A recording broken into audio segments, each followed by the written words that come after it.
Welcome to Off the Hook. On today's episode, we're talking about all things Star Wars.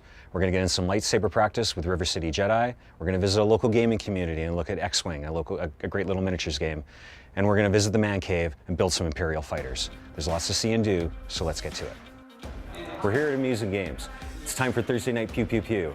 We're visiting with the X-Wing Junkies. Let's go have a look. So what we're doing here is it's X-Wing miniatures, so sort of a miniatures board game, but all with X-Wing starfighters. How long have you been doing this? About 2 years ago myself. It's kind of cool. You see everybody here from joining 2 weeks ago to being here almost since the beginning. How big is the community? Winnipeg community, I'd say it's about 50 or so people that come out sort of for the structured events, but then there's a whole lot of folks that'll pick them up and just play with them with their buddies in their basement. So probably upwards almost 100 people that actively play. So yeah, with the Junkies, we started less on the podcast side, but we do every week here at Thursday, we set up a stream here in the back corner and all our events. So we try and get all the local content out and just get guys, you know, just showing what people in Winnipeg are doing. And what's kind of cool is a lot of the stuff that we've started innovating, like using an overlay for a dice cam or using a rail cam, has started to seep into the bigger markets in the States. And it's kind of cool to see a lot of our homegrown ideas starting to become the standard. What kind of modifications do people do to their ships? Folks will do almost anything. I've seen everything from completely changing the wings on a TIE fighter to doing really fine detail to where we've seen some folks, haven't seen around in a while, where they'll actually make it look like there's a person in the canopy of the ship. To one of my good buddies, Mike, has recently repainted up his Millennium Falcon in blue and given it googly eyes, which I think gives it that lovely whimsical feel that you get from a bunch of adults playing with plastic spaceships.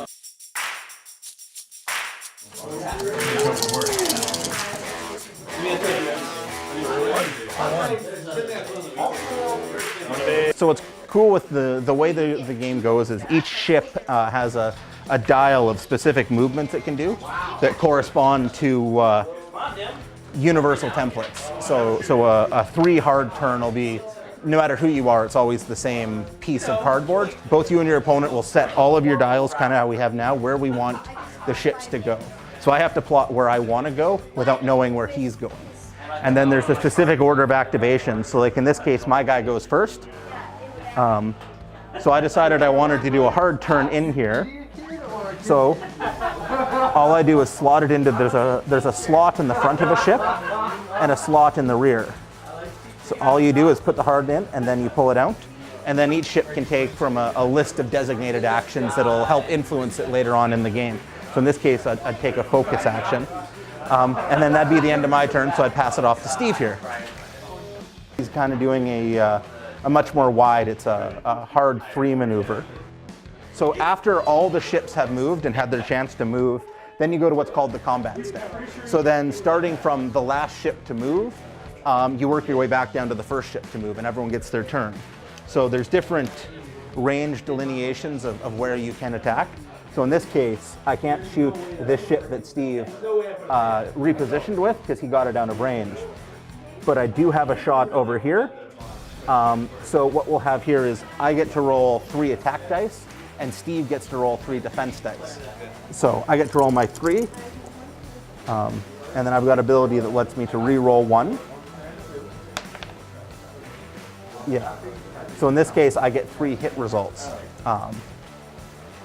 And Steve rolls, he got 2 evade results and then that eyeball.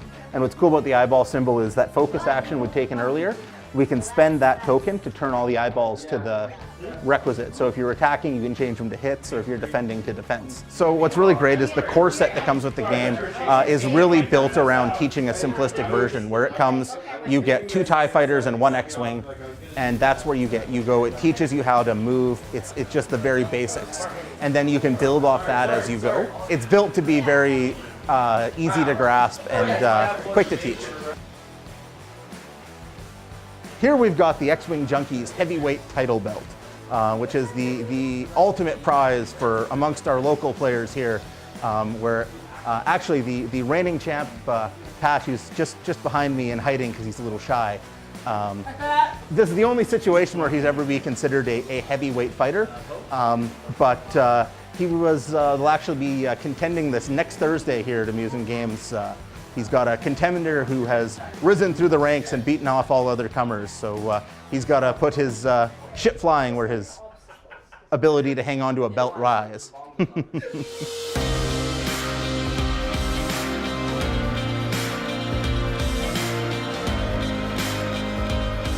I'd say everyone needs to have a hobby. It's great where you're sitting here.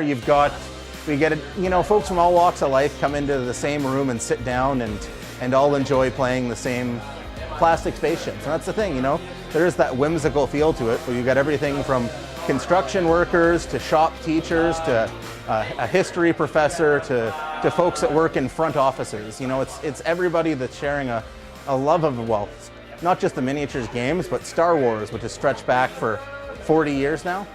It's to each their own.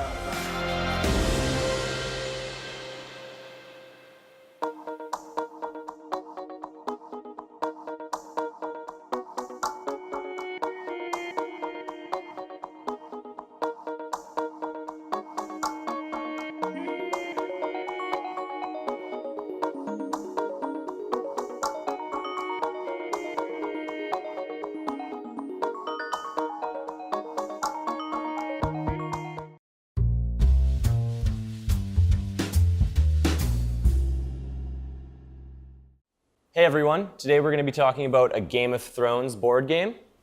The game is for 3 to 6 players. Each person picks one of the great houses contending for the Iron Throne.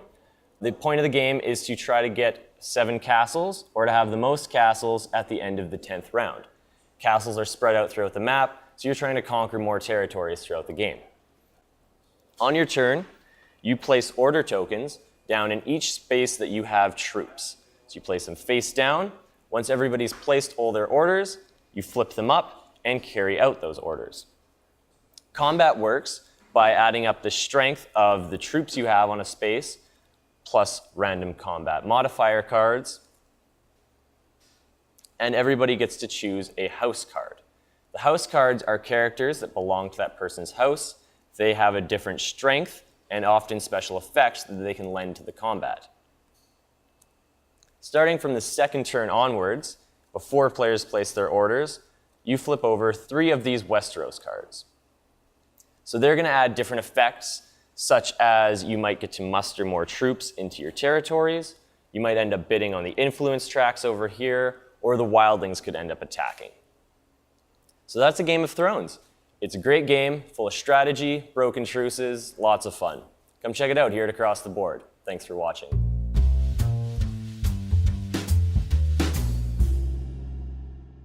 Today for the Star Wars episode, we're down in my cave. We're going to start building models. Today, my personal favorite, the TIE Interceptor. This is a 1/72nd scale model kit. It is a snap fit kit, and don't let that turn you off. But it is what it really means is it doesn't need any glue. But by no means that it's just a beginner's friendly model kit. These things take a lot of work, and we're gonna dive into it now. First thing you do, open up your instructions, and we'll get to work. I'm using a good pair of side cutters. The side cutters, you put them flush against the piece, and clip. If you're doing it right, you shouldn't have to file anything off. Putting together the cockpit right now.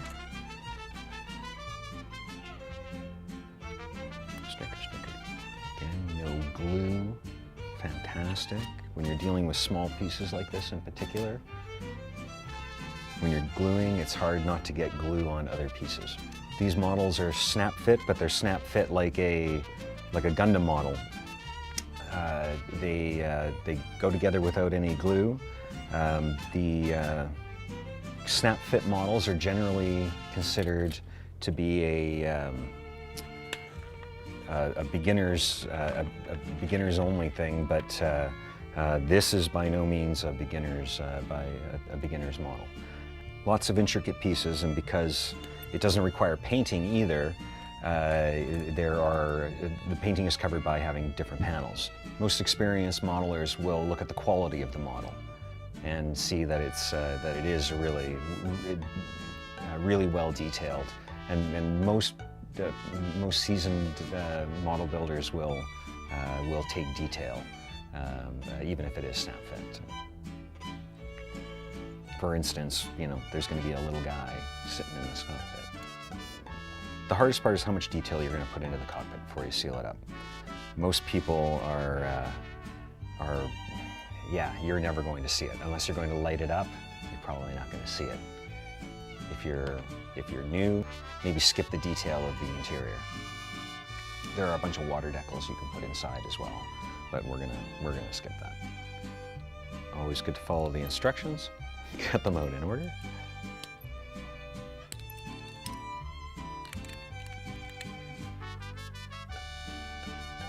Okay. So snap the cockpit in there. And snap the middle section in.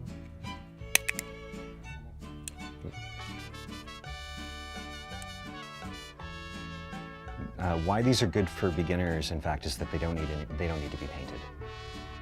Again, the color panels do all of that for you. There's detail work. It looks like it looks like a finished piece once it's all snapped together. Some people aren't comfortable. Some people love to build. Some people love to build and paint. Some people are intimidated by painting. These models are constructed in such a way that they don't need to be painted. Generally, when you're working with models, you don't want to hear things snap, but in fact, in snap-type models, you want to hear that snap, otherwise it's not in place, and it will just come out. These model kits are based on the line of Gundam model kits. It's in the spirit of Gundam model kits, in that they're snap fit. You don't need any paint for them. They go together really well. Gundam kits tend to be articulated as well, which is a nice bonus. So we've got the main hull together. So we're going to work on the right wings now. So cut that one piece out.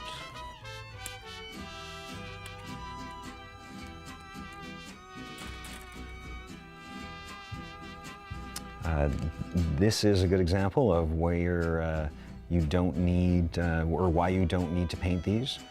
This black panel just simply snaps on over top of the gray panel. And there's your detail. You can see these panels have all of the texture from the wings already in them. And we'll put the outer cover of the wing on now. And again, just snap it into place. So now we have the outer structure of the wings finished, the inner structure of the wings finished, both sides. Check it to make sure that it's all together. They've slotted these in a particular way, so they'll only go in the one way.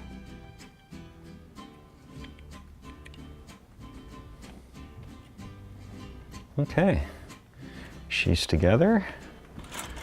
And luckily with this kit, they've even supplied us with a base.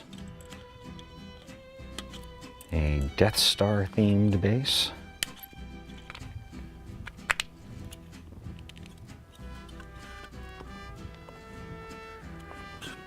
Okay. So we've got the stand all together. One of the little extra details they've given you are these great little laser blasts that you can stick in the front if you have decent vision.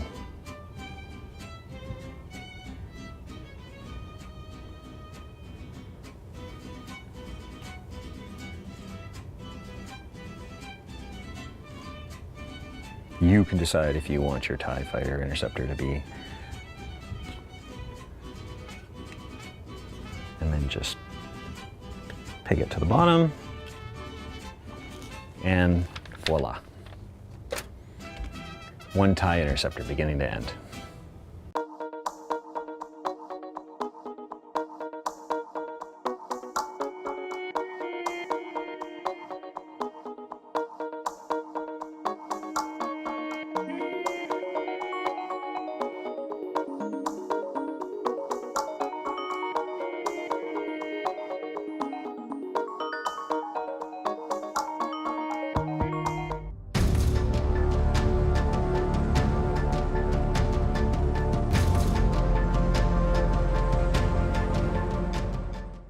My name is Dave Alberto. I am the general instructor, curriculum director, I guess, of River City Jedi.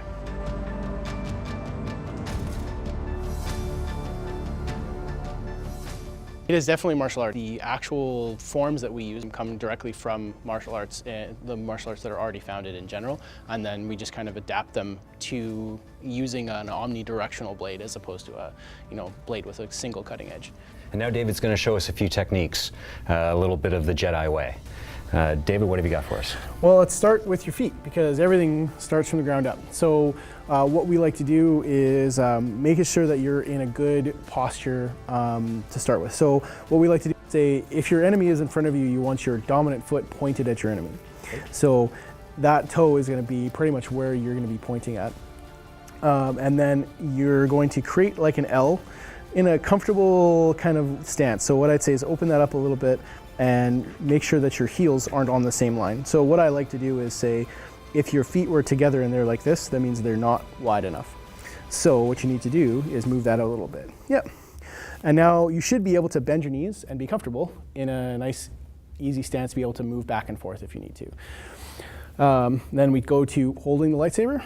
So if we hold the lightsaber in an easy spot, what I like to say is if you can balance the lightsaber, where you balance the lightsaber about a couple inches below that is where you want to put your dominant hand. So for you, your balance point's about there. So that's where you want to be in that first little grip point. And then your second hand is about 4 fingers width away from the bottom of your first hand. And you're going to grab that right there. And for your guard, I just like to say relax and keep the tip of the saber pointed at your enemy's eyes. And from there, the first technique is a simple chopping strike. So I'm just going to move over, just real simple, so we can easily both do it. And then all we're going to do is you're just going to raise the weapon right above your head, and you're just going to come down nice and slow toward the ground. So that's a chopping strike, really simple. You want to keep your arms bent, and you're going to come up, and you're going to come down. And as you get more comfortable with it, you can go faster, you can apply more power, and that will allow you to apply that in almost any situation as you move or as you fight. To apply that a little farther, you can apply slightly more power and a little bit of a twist on your upper body, and you can cut to the back. So what I like to say is you come up and you bring your foot a little bit so you can move, and then you step and you cut back here. So just go nice and slow. Yeah, and then bring your foot back, and then step forward, and cut to the back. Yeah.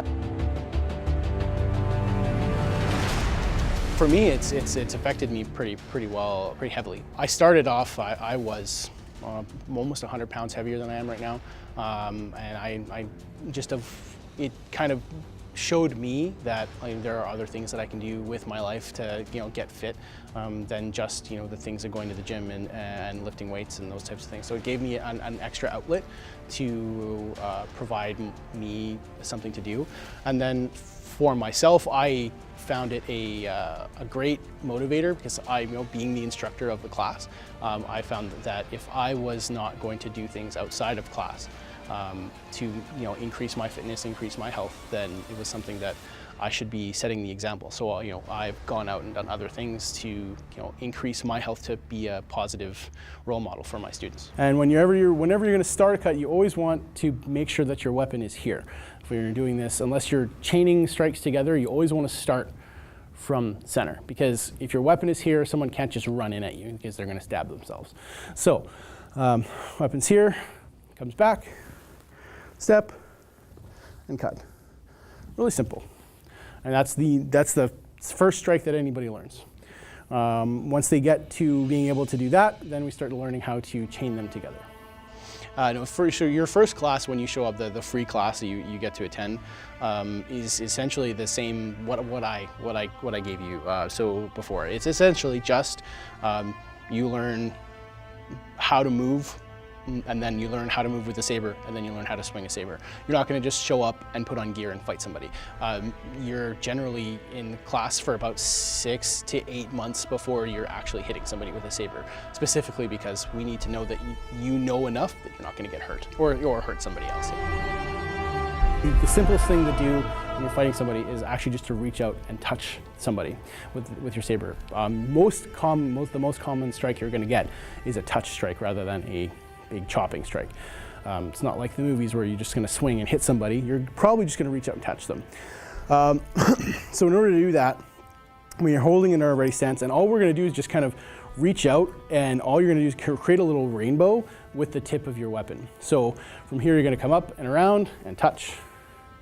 Yeah, simple and easy, and that's just a tapping strike as opposed to a big slicing strike. And when you do that, that allows you to kind of control your flow. So if you're going to be a chopping strike and then someone kind of disengages and comes back, you can reach forward and touch them as well. There's a lot of different ways to chain those two strikes together. Very good. Yeah. And so the last thing to do is to add movement to those strikes. So if we're here, the first move that we teach somebody how to do in class is called the hut slide. And it's a simple fencing shuffle, essentially. And all you do, Like a jab of the hut slide? like a jab of the hut slide, because that's what huts do. The huts slide. They don't walk. They slide. In order to do that, to just make it easy to understand your body's the way your body's going to move. In order to do this, what we like to say is, if your feet are on the ground, your knees are bent, and you're ready to go, if you try and imagine that there's a piece of ribbon in between your heels, and you're trying to rip it without actually moving your feet, you'll feel that your whole posterior chain engages, and you feel your quads kind of fire up. That's just kind of what's going to happen. It happens for anything. If you're going to squat, if you're going to do whatever, that's how you want to kind of feel that. And then if all you do is pick up your front foot, your body will naturally send you forward, because you're pre-creating torque with your body, and it's just going to move. And then the second step is just to draw your other foot back in. So if you do that, that's essentially a hut slide. And as you get used to that, you can do this faster. But to apply that same movement, so if you get used to doing that, just one and then two, right? And then we go back 2 steps. And now if we go do the same 1-2 with those tapping strikes, so we go here and we go 1, 2, just like that.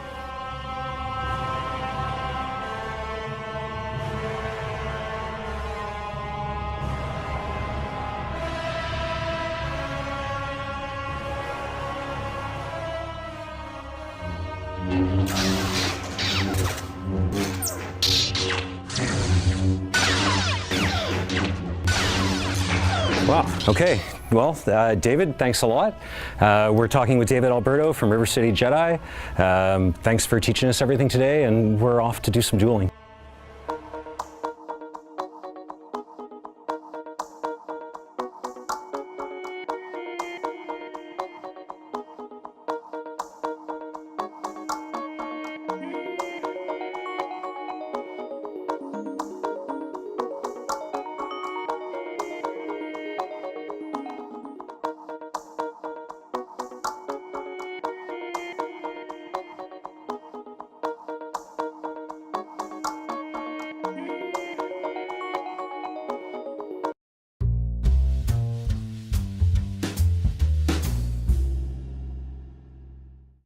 If you come to across the board with parties of 9 or more people, I strongly recommend a game called Werewolves.